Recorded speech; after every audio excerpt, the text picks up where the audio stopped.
கிலோமீட்டருக்கு அங்க இருக்காம, ஆனாலும் நம் வெப்பத்தை தாங்கிக் கொள்ள முடியல. ஆனால் வளிமண்டலம் என்று, விண்வெளியில் வளிமண்டலம், காற்று படலம் என்று இருக்கு, வளிமண்டலம். அதுதான் அந்த வெப்பத்தை, சூரியனில் இருந்து வருகிற வெப்பத்தை பூமிக்கு நேரடியாக வரவிடாமல் தடுக்குது.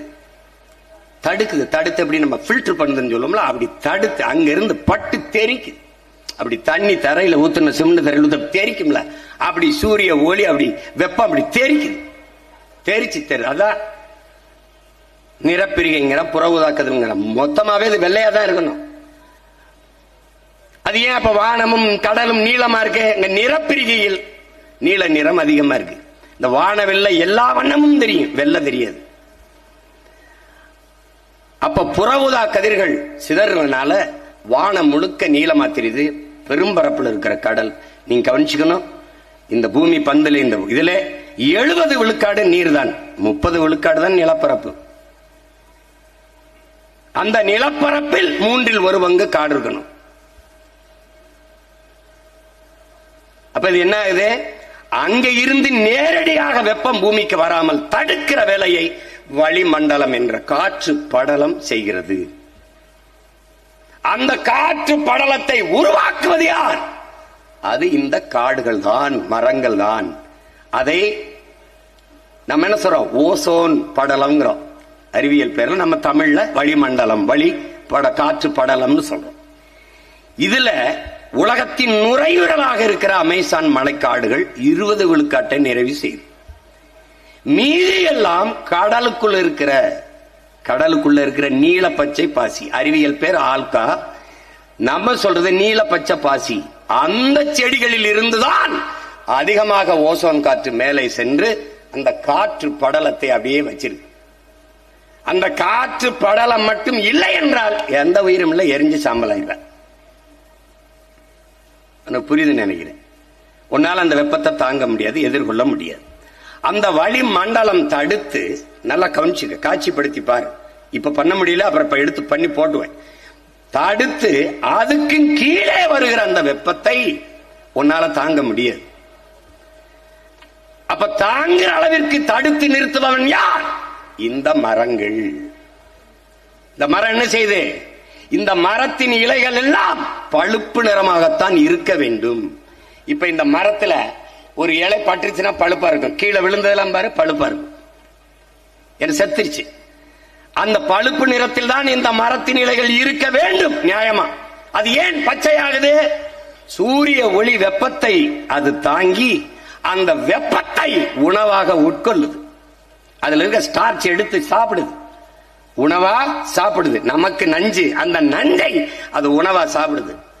அதை நம்முடைய பெரிய தகப்பன் நம்மாழ்வார் என்ன சொல்றாரு? ஒவ்வொரு மரத்திலும் சர்க்கரை தயாரிக்கிற தொழிற்சாலை இருக்குங்கிறார். அது அங்க இருக்கிற சர்க்கரையை உறிஞ்சி சாப்பிடுவதால், வெயிலை சாப்பிட்டு விடுவதால் வெப்பம் தனியுது. பழுப்பு நிறத்தில் இருக்க வேண்டிய, மஞ்சள் நிறத்தில் இருக்க வேண்டிய இலை பச்சை நிறத்தை அடையுது. அப்படித்தான் தாவரங்கள், மரங்கள், செடி கொடி எல்லாம் புல்லெல்லாம் பச்சையத்துக்கு வர்றது காரணம் தான். அப்ப என்ன செய்யுது? அங்க தடுத்து உனக்கு கீழே நல்ல குழு குழு குழுன்னு வச்சுக்கிறான். யாரு? உயிரும் தரான், வெப்பத்தை தணிக்கிற கொடையாவும் இருக்கான். யாரு? இவன் தான். பார்க்க எப்படி இருக்கான்னு நினைச்சுக்கிட்டு இருக்காத, இவன் தான். இவையில என்ன ஆவ? கறிக்கட்டையா செத்து கிடப்ப.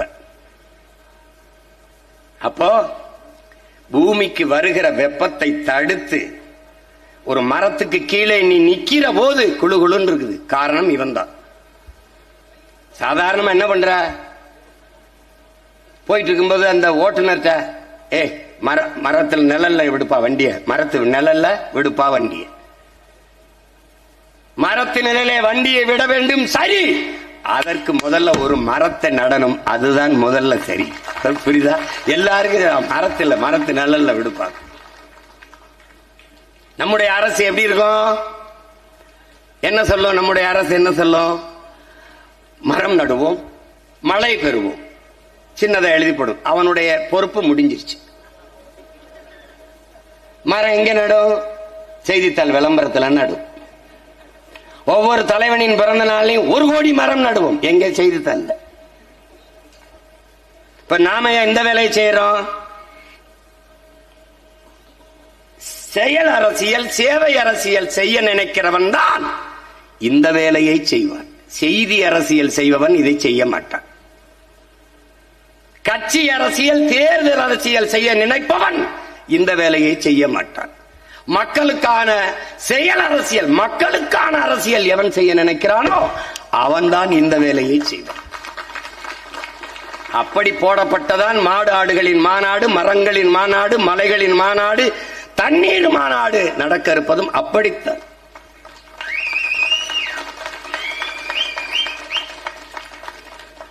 செல்வம் என்றால் என்ன? முதலில் செல்வம் என்றால் என்ன? காடு செல்வமடா, ஆடு மாடு செல்வமடா, அறிவு செல்வமடா, கடலின் வளம் செல்வம், மலை செல்வம், மணல் செல்வம். செல்வம் என்றால் அதான் செல்வம். பைத்தியக்காராணி வச்சிருக்க காந்தி படம் போட்ட அது வல்லடா செல்வம், அது தாளடா தாள். அந்த தாளை தந்தவன் இவன் தானடா, இவன் தானடா, இவன் தானடா செல்வம். பைத்தியக்காரன் இவன்தான் நம் செல்வம், அதனால் அவன் பின்னே செல்வோம். புரியுதா? புரிஞ்சுக்கணும். புவி வெப்பமாகுது, புவி வெப்பமாகுது, பெரிய கண்டுபிடிப்பு. சயின்டிஸ்ட் ஏன் வெப்பமாகுது சொல்ற? ஏன் வெப்பமாகுது சொல்? இந்த பசுங்கூட விளைவுன்னு சொன்னாங்க, அது கிரீன் ஹவுஸ் எஃபெக்ட். அது என்னன்னா, அந்த குளிர் நாடுகள்ல இந்த நர்சரி, இந்த செடி கொடிகள்லாம், செடி பூச்செடி கன்று இதெல்லாம் மரக்கன்று எல்லாம் வளர்க்கறதுக்கு ஒரு கூடாரம் போட்டிருப்பான். இப்ப கூட நம்ம உள்ள நர்சரின்னு வச்சு வளர்ப்பான், நீ பார்த்திருப்பேன். இப்படி அதை சுத்தி மூடி விட்டுருப்பான், சின்னதா உள்ள ஒரு இது மட்டும் இருக்கும். அந்த கூடம் அதான் பசுங்கூடங்கிறது.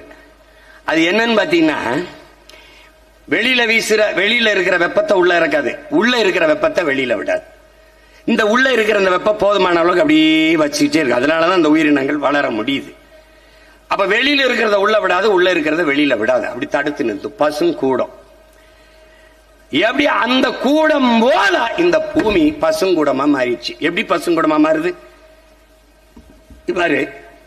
தினம் சூரியன்ல இருந்து வெயில் பூமிக்கு வருது. இது என்ன செய்யுது?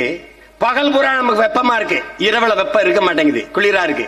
அதற்கு காரணம், இந்த பகலில் இருக்கிற இந்த வெப்பம் இரவிலே நீல அலை கதிர்களாக அப்படியே நீரா மேல எழுந்து விண்ணை நோக்கி போகுது.